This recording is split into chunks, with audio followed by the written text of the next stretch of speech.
News 18 आप देख रहे हैं। मैं हूं आपके साथ में मनदीप। खबरों की शुरुआत करते हैं। राम मंदिर में कथित दान चोरी केस में एफआईआर के बाद में एक्शन तेज हो गया है। सभी 8 नामजद आरोपियों को गिरफ्तार कर लिया गया है। गिरफ्तार आरोपियों में टिन्नू यादव, लवकुश, अनुकल्प मिश्रा, अविनाश शुक्ला और मनीष यादव और करुणेश पांडे, सुभाष श्रीवास्तव और रमाशंकर मिश्रा गिरफ्तार किए गए हैं। एसआईटी की शुरुआती रिपोर्ट में सिफारिश के बाद में राम जन्मभूमि ट्रस्ट की शिकायत पर श्री कृष्ण मोहन ने एफआईआर भी दर्ज कराई है। चोरी और धोखाधड़ी के मामले में केस दर्ज किया गया है और साथ ही सीसीटीवी में दिखने वाले संदिग्धों के खिलाफ भी एफआईआर दर्ज की गई। एफआईआर में प्रिवेंशन ऑफ करप्शन एक्ट की धारा भी लगाई गई है। इस धारा के तहत सरकारी अधिकारियों और कर्मचारियों पर भी कार्रवाई होती है। इससे साफ होता है कि आने वाले समय में कुछ सरकारी अधिकारी कर्मचारी भी गिरफ्तार हो सकते हैं।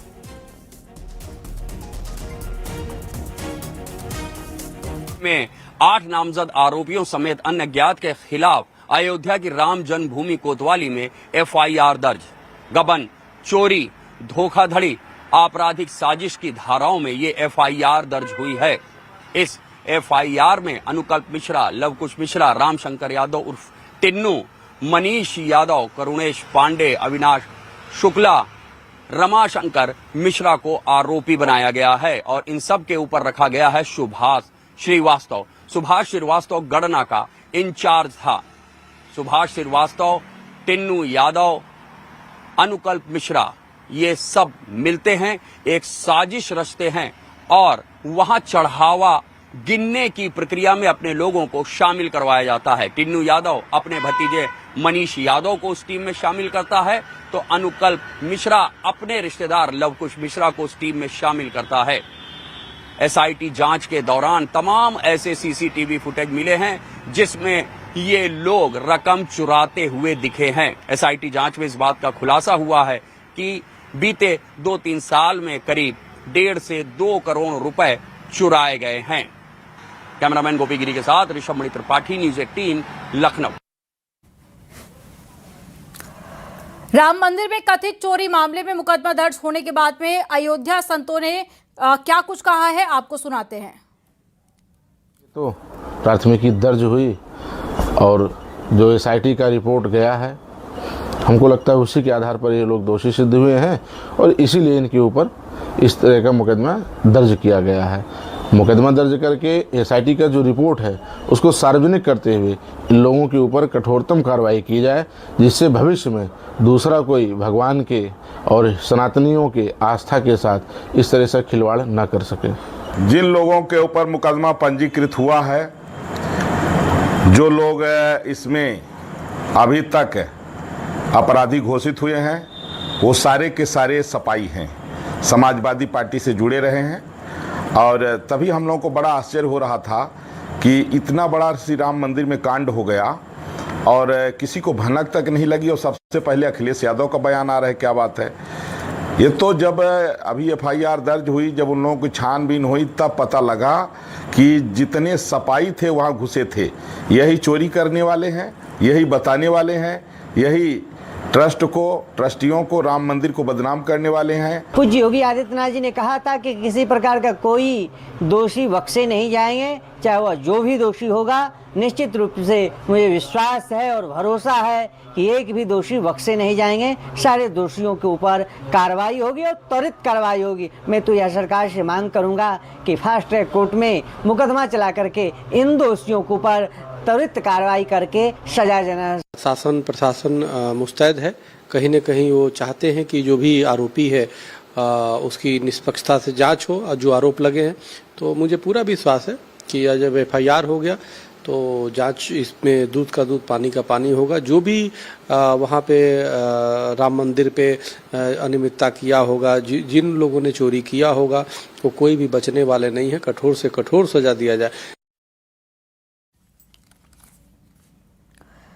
वहीं इस मामले में वीएचपी से लेकर बावरी के पक्षकार रहे इकबाल अंसारी समेत अलग अलग राजनीतिक पार्टियों के नेता और मौलानाओं ने भी अपनी प्रतिक्रिया दी है, आपको सुनाते हैं। ये प्रसन्नता है कि एफआईआर हो गई। मैं उम्मीद करूंगा कि इस पूरे मामले में और इस मामले में जिन लोगों के भी नाम आ रहे हैं वो एफआईआर में हो या नहीं, उनकी जांच हो। वरिष्ठ पुलिस अधिकारी जांच करें और ये जांच शीघ्रता से पूरी होकर कोर्ट में चालान फाइल हो, जिससे हम शीघ्र ही अपराधी लोगों को जेल के फाटक के अंदर देखें। उसमें छोटे छोटे कर्मचारियों को मुकदमा दर्ज किया, उसमें चेयरमैन निपेंद्र मिश्रा पर मुकदमा दर्ज होना चाहिए, उसमें मुकदमा दर्ज होना चाहिए गोपाल राव पर, चंपत राय पर जो सारा माल चंपत कर गए, फिर उस पर अनिल मिश्रा जो उन्होंने कमीशन खाया, रिकॉर्ड में आ गया कितना इतना पैसा कमीशन इन्होंने खाया है। तो ये साबित हो, इस सब चीज़ों इनके ऊपर मुकदमा दर्ज होना चाहिए। एकदम संतुष्ट नहीं है, उसमें सभी जो बड़ी बड़ी मछलियाँ उनके ऊपर मुकदमा दर्ज होना चाहिए, उन पर कार्रवाई होनी चाहिए। और छोटे कर्मचारी तो बेचारे वो ड्राइवर हैं, कोई छोटा कर्मचारी है, उनको क्यों बेचारे को आप केवल ख़त्म कर रहे हो? बड़े लोगों को शामिल करो और उसमें जो भी नीचे के लोग हैं, जो भी इस तरह के जिनके ऊपर जो गोबर में पैसा छिपा के रखे थे, जो गाड़ी में छुपा के रखे, उनके खिलाफ कार्रवाई करिए। भारतीय जनता पार्टी की सरकार में अगर दो व्यक्ति मिल जाएं, एक यादव और दूसरा मुसलमान, तो सरकार को किसी भी मुकदमे को क्लोज करने में, उसमें मुकदमा लिखने में कहीं कोई दिक्कत नहीं आती। वो तो पहले दिन से हम लोग जान रहे थे कि टुन्नू यादव को बलि का बकरा बनाएगी ये सरकार। लेकिन सवाल वही है कि टुन्नू यादव हो या लवकुश मिश्रा हो या नोट गिनने वाली जो टीम थी, उनकी हैसियत नहीं है कि वो दान के चढ़ावे का पैसा चोरी करें। बिना ट्रस्ट के सपोर्ट के चोरी नहीं हो सकती। ट्रस्टी उसमें शामिल है। असली कार्रवाई ट्रस्टी के खिलाफ होनी चाहिए थी। एफआईआर दर्ज हुई है, अच्छा है, संकेत मिलता है कि कार्रवाई आगे बढ़ रही है और उम्मीद करते हैं कि कार्रवाई निष्पक्ष हो। जो नाम 8 नाम आए हैं रिपोर्ट में, चंपत राय का नाम उसमें नहीं है।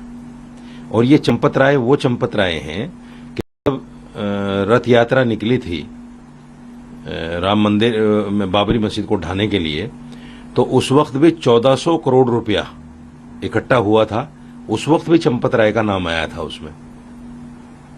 तो चंपत राय की भी जांच हो, चंपत राय के बारे में भी खोजबीन होनी चाहिए। कि चोर कितना भी शातिर हो, लेकिन एक दिन पकड़ा जाता है। पाप का घड़ा जब भर जाता है तो फूटता है।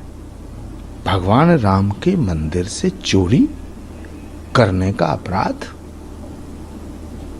न इस लोक में जगह मिलेगी न परलोक में जगह मिलेगी। लेकिन जिन लोगों के खिलाफ एफआईआर हुई है, इसके लिए मैं उत्तर प्रदेश के मुख्यमंत्री योगी आदित्यनाथ जी का आभार प्रकट करना चाहता हूं और मैं इस भरोसे के साथ उनका आभार प्रकट करता हूं कि राम मंदिर में चोरी ये करोड़ों लोगों की आस्था पे चोट है। अनिल मिश्रा का नाम है कि नहीं है? गोपाल राव का नाम है कि नहीं है? जिसने जमीनों का घोटाला किया, जिसके नेतृत्व में चढ़ावे का घोटाला हुआ, दान का घोटाला हुआ, उसके खिलाफ एफआईआर है कि नहीं है? अगर कागज हो तो बताइए मुझे। कौन विपक्ष का दबाव हो? विपक्ष जब खुद नहीं दर्शन करेगा तो कौन दबाव कर रहा? तो जांच एसआईटी जांच कर रही है। जांच में जो पाया गया होगा उस आधार पे जो है अपना हो रहा होगा। भगवान के यहाँ चोरी हुई और बहुत से लोग भगवान की देखरेख भी कर रहे थे। सभी की निगाहें थी। अयोध्या में बहुत से सीसी कैमरे भी लगे हुए थे और भगवान का जो है चरण पादुका गायब हुआ, हार गायब हुआ। और आज जो है हमारे देश की स्थिति और हमारे देश की बदनामी जो हुई है वो बहुत बड़ी बदनामी रही। माननीय मुख्यमंत्री जी का आदेश हुआ, दूध का दूध हुआ, पानी का पानी हुआ, एफआईआर दर्ज हुआ।